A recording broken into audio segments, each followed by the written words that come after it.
Chapter 18, Truth or Dare. Truth or Chaos. In regards to the audio series brought to Discord, I have all the voice actors I need, and hopefully, if time is on our side, this part should be finished by the end of the month. How are you supposed to find them? Reddy asked once they each had their necklaces on. They could be anyone who questioned by now. Tony's guest has an odd familiar laugh echoed throughout the palace. Ho ho ho ho. He's here. Flashlight shivered. Discord, Fly called. Stop this madness. Jakanka laughed again, still not feeling so. Madness? I assure you I am quite sane. After all, how would you expect to react when I discovered that my innocent devoted wife is not so innocent devoted? Discord, listen to me, Flashlight shouted. What you saw, it wasn't me. Oh, really? How many other points can make you dark in beauty? Applejack, you were there. You saw. You saw? I don't know what I saw, Applejack cried, looking off his voice.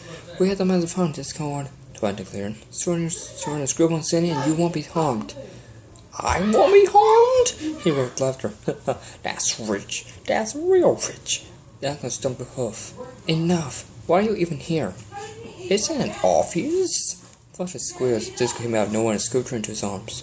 I've come to collect my wife, of course. What? Flashlight gasped. I thought you were mad at me. Oh, I was, he purred, struggling mane. But I don't blame you, my dear. It was that pesky stag who corrupted your innocence. Don't worry, you won't be a problem anymore. Her eyes widened. What did you do to him? He chuckled. You don't want to know. Applejack gulped. The stallion was real? Oh yes, Disco sighed. He was real. I could tell by the way he screamed. Twilight gulped, but maintained her stern appearance. You gone too far this time, Discord. Oh, blah, blah, blah. Tell us some who cares, princess. That tie is so weak, by the way. I mean, come on, who does Celeste think she is? Heading a corn and flings a plane or a unicorn? Hey, Raymond shouted, floating defensively in front of Twilight. After all, that crown should go to some pony who really deserves it. Twilight gasped and levitated from her head and under Flashlight. Discord, what? The pig started to say. Picture it, my dear. Disco said. Turn around to face him. You and I rule the sun together as the king and queen of chaos. Flashlight's eye widened. What? It'd be better than anything you've ever dreamed, darling. We wouldn't put this board, but that grow into a beautiful playground for our children. Since we have forever, there'll be more trying to come. We can repopulate. Flashlight yanked herself out of Disco's grasp. What's coming into you? Did you abandon these thoughts? Did not abandon them. I merely set them aside for a while. He smoked as he put his arm around her. Come now, sweetheart. You've always been my queen. Now we can make it official. She shoved his paw away. Never.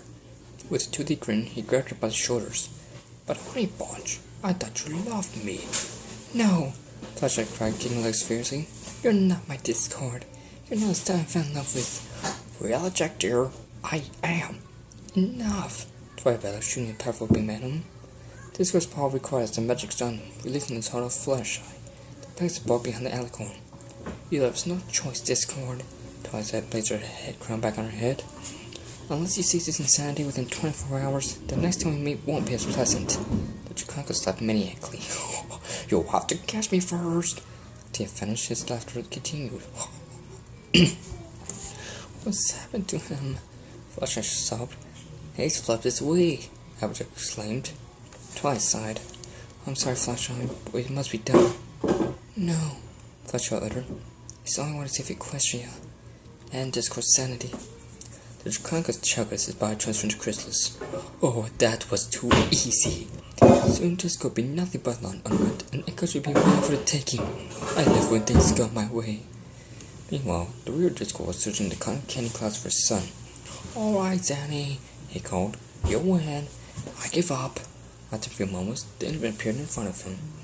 And Jakanka's grin and snuggled him in his arms. Oh, you little troublemaker, you. Disco put his paw to his head as he started to feel faint. Sheesh, I'll still take it for his hard work. What do we find your sister when we take off? Hit take 5. Sandy opens his mouth and smiles and claps his 10 hooves.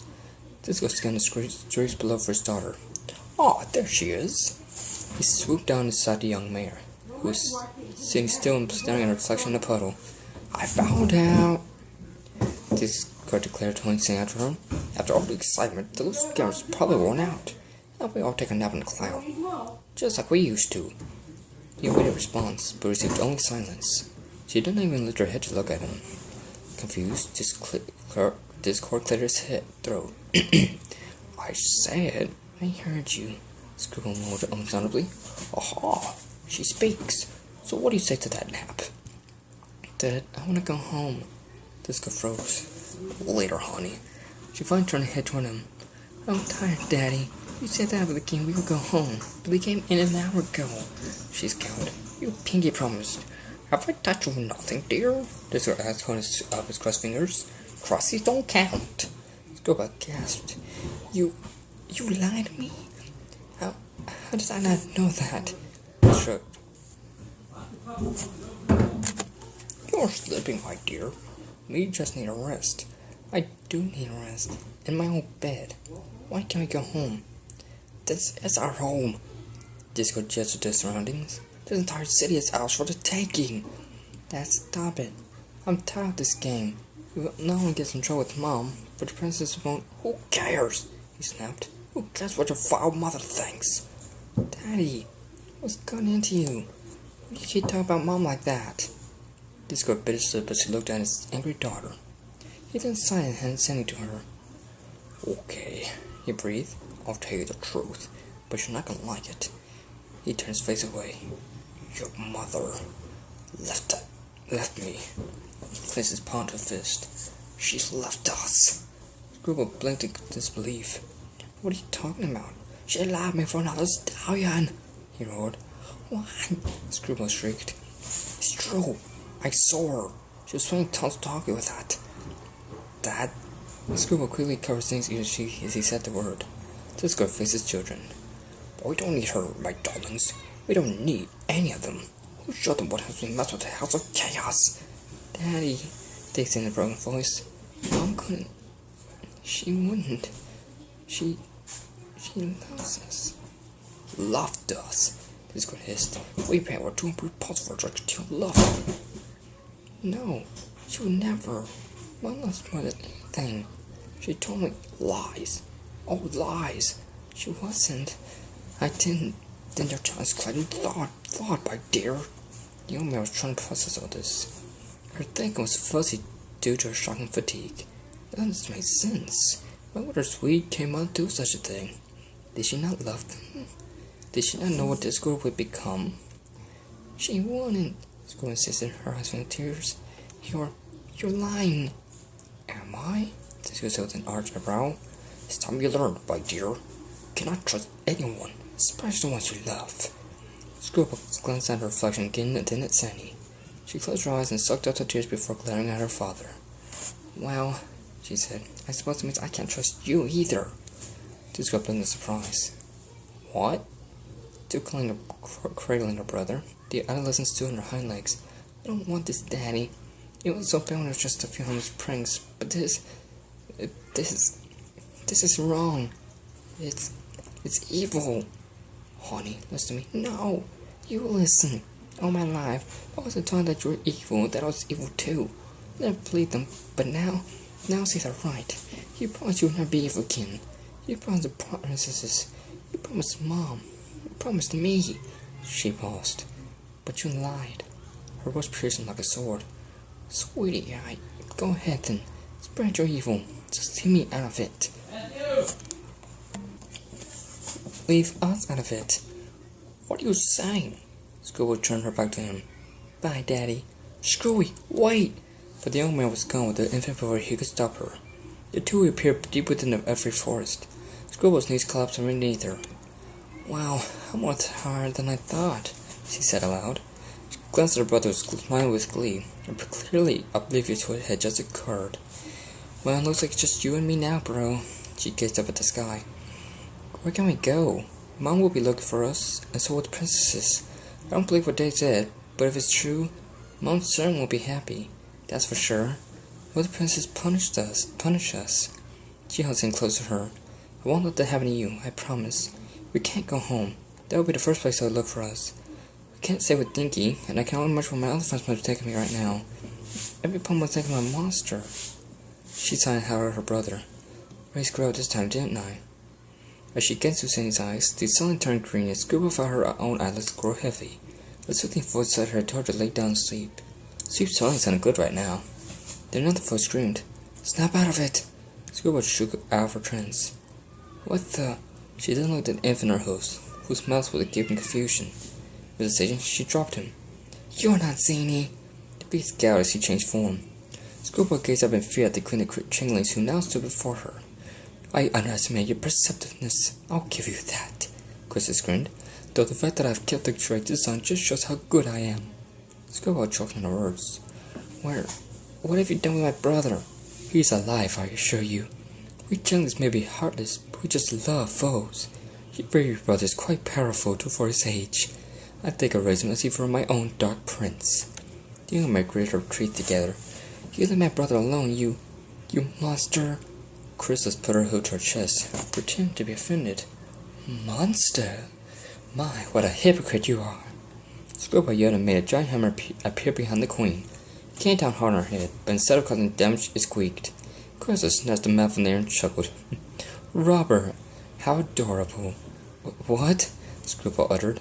She tried casting another spell, but the only result was an explosion of confetti. She tried again, but a sharp pain in her head broke her concentration.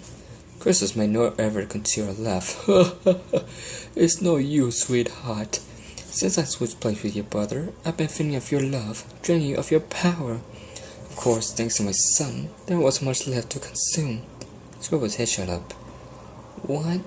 Oh, haven't you guessed? My son was playing you since the day you met. It was as if the word had crashed down upon the young mare. No, you're lying. Oh, really? Pitiful girl, you like so much power now you can't even tell a lie apart from the truth. He wouldn't. He cares about you, Chrysis cackled. He was only pretending. He was doing exactly as Mummy told him. Yes, the boy was quite used to my plan. Not only did he drain your power, but if it had been for him, I wouldn't have known about your brother. Scribble's mouth was open, but her voice had been stolen from her.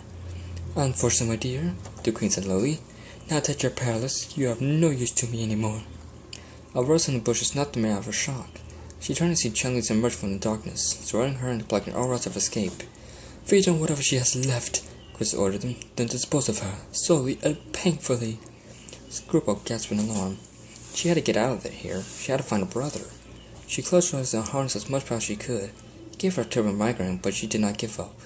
Just as the changelings were inches away from her, Scribble exploded into confetti. The changelings yelled in confusion. What happened, your majesty? One of them asked. Chrysis groaned in anger and pointed to half the group. You lot, find and destroy her at once. Search everywhere. If she tells anyone what she has witnessed, my plans will be ruined. The changelings saluted and separated for their hunt. When Scribble arrived at the chocolate lake, she found she could no longer stand. Her strength failed her as she collapsed to the ground. All hope seemed lost for the Prince of Chaos, until a figure appeared before her. She opened her eyes to see the dark silhouette of a changeling, a pair of bright green eyes staring down on her. Instead of running, her head fell softly to the ground as she drifted into unconsciousness. Mothra gently stroked her mane. He had been searching for her since her father's mental breakdown. He knew his mother had gone to her, for he could feel her power slowly fading away. If she had just escaped, his mother could not be far. He had to get her to safety. The prince used his might to levitate the comatose mare onto his back. Fortunately, she was light as a feather. Don't worry, Screwy, he whispered. If it's the last thing I do, I will fix this. So I've reached 18 chapters. That's more than the first story.